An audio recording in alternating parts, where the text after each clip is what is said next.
Okay, when you buy property, you must remember that actually you are buying one of the most expensive investment, okay, in your in your life. I think unless money comes that easy for you, but Yeah. there's a few costs that you must understand. Uh, there's the where when you buy the property, the first thing that you need is the price, the property purchase price. Okay, the amount is the whole 100%. The first one is you usually pay a booking fee of 2 or 3% depending how much is set by the developer. But there are those developer who set it very low, like 500 ringgit or 100 ringgit. I think there's a like Perumahan Prima or Syarikat Perumahan Negara, which is trying to build property for the affordable housing. They set it quite low at 500 ringgit. I'm actually doing one property in Kuala Selangor, near Mm-hmm. Kuala Selangor, not really in Kuala Selangor, but just uh, I think near KC's house, which is in Sungai Buloh. Mm-hmm. The booking fee was is set at Ringgit Malaysia 500. So it's rare to find, but in 2000, this is a long time ago lah. In 2002, I bought a quarter million house by paying only Ringgit Malaysia 500 ringgit.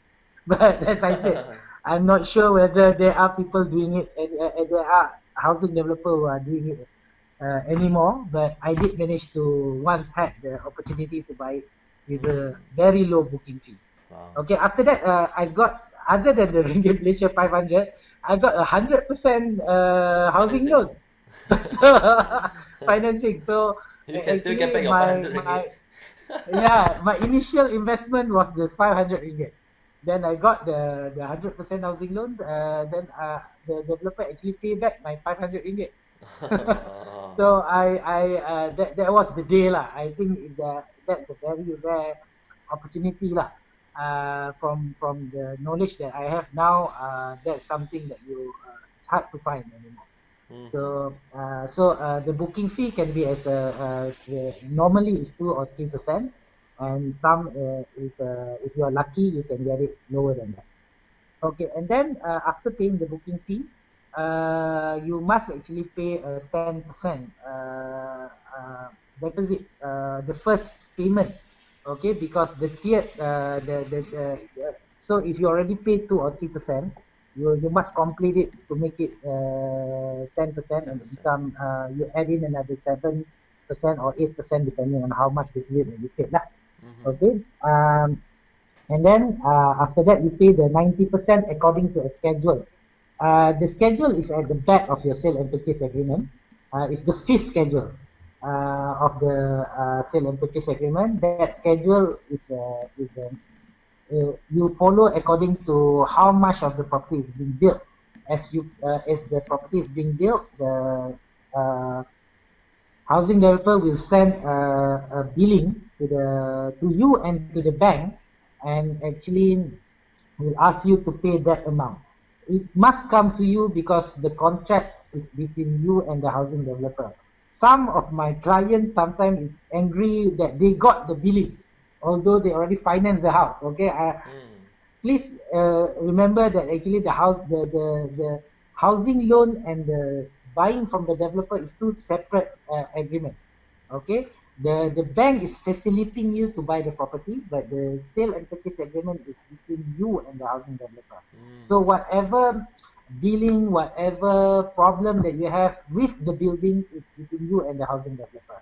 The bank is actually a third party which comes in to just finance the property for you. Mm. Okay, so I have this problem mostly when people using developer interest bearing scheme, the one that is actually already outlawed in the budget 2014. Yeah. When they get the billing, they become very angry because they say, "Hey, why am I getting it? Am I supposed to pay it?" So it must be, as I told them, the explanation is whatever it is, although you get a developer interest bearing scheme or whatever scheme that the developer come up with, it is because the sale and purchase agreement is between you and the housing developer. Okay. Okay. Now we go to the cost other than the purchase price of the property. Okay. It must be remembered that there's a few things that you have to pay other than the property. When you buy a property, there is the legal fee that you have to contend with.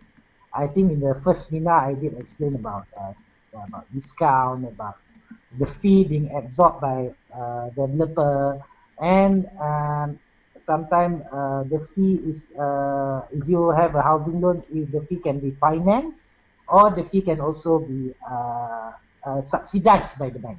And also for the affordable housing, maybe I should touch.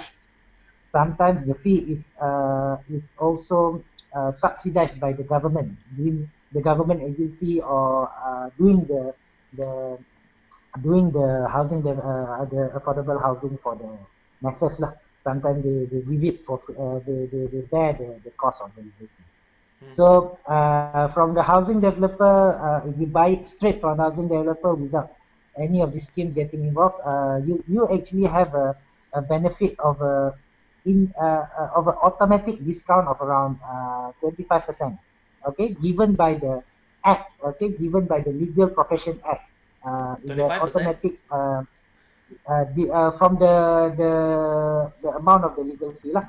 Okay. Okay, so the rule of the thumb of the legal fee is actually start off with 1% for the first 150,000, and it goes down to 0.7, 0.6, depending on the amount, the purchase price of the property.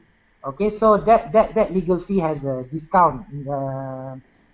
No, actually, it's not in the LDA. Sorry, it's not in the HD. In fact, it's by the Legal Profession Act, the act governing any discount or any by lawyers lah.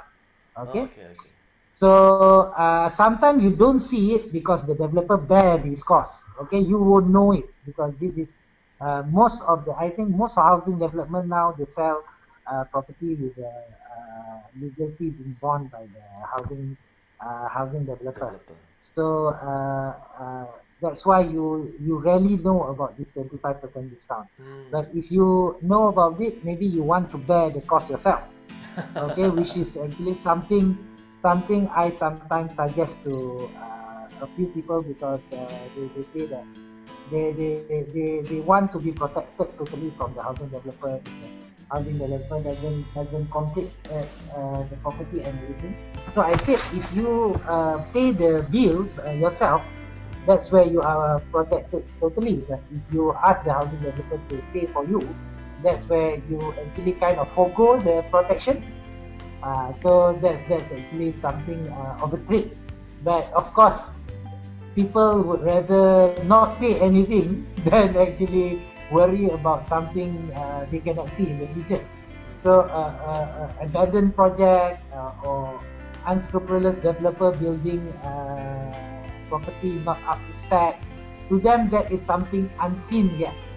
But the legal fee being paid when you sign a and they have to pay a 10% down payment, that become a dollar and cents thing to them, which they can see there and then. So most people rather not pay the legal fee and let the developer pay the legal fee than actually think about the protection they can get. They have their own work. Okay, so that's something that they may want to think about. Okay, other than legal fee, there's legal fee is when you see a lawyer's bill, it's divided into two parts. The other one of it is the legal fee. The other part is called disbursement. Okay, disbursement is the real cost of us doing our work. It includes the stamp duty. It includes the transportation. It includes what else? It includes initially all the real cost. The registration with the land office is in there. Okay, but the most important thing I think that I should mention here is the stamp duty. Okay, stamp duty is not paid when you buy a strata property. Okay, it is only paid when you register your name later. Okay, but if you buy a landed property, it is a cost that is you must pay when the developer complete the house and I think within 3 months they will send notice to you that the property is ready to be registered under your name, and you have to pay the amount of stamp duty. Stamp duty is actually tiered simply with the 1%, 2%, and 3%. The first 100,000 is actually 1%. Between 100,000 and half a million is 2%. It goes up, right? Unlike legal fee, it goes down. But for stamp duty is the amount that you pay to the government.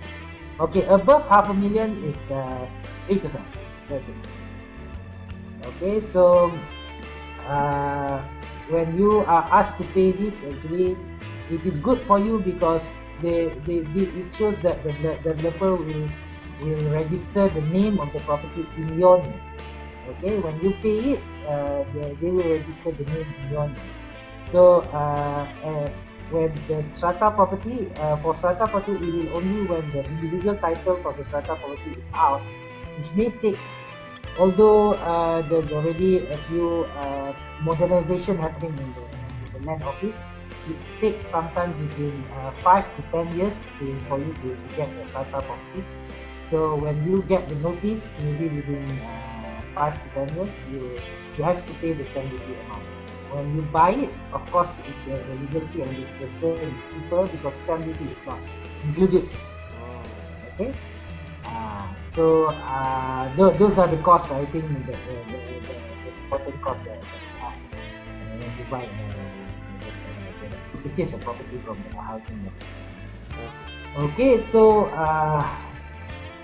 think I go to the next point, which is the benefits when you purchase from what are the other benefits that you purchase property from that particular housing developer. At my website, you'll find online financial seminars, which is I call webinars. I do it regularly, and also a lot of online investment and financial courses, which is conducted solely online. So I'll be waiting for you at my website at kclau.com. I wish you have a great day. Hope to see you soon. Bye bye.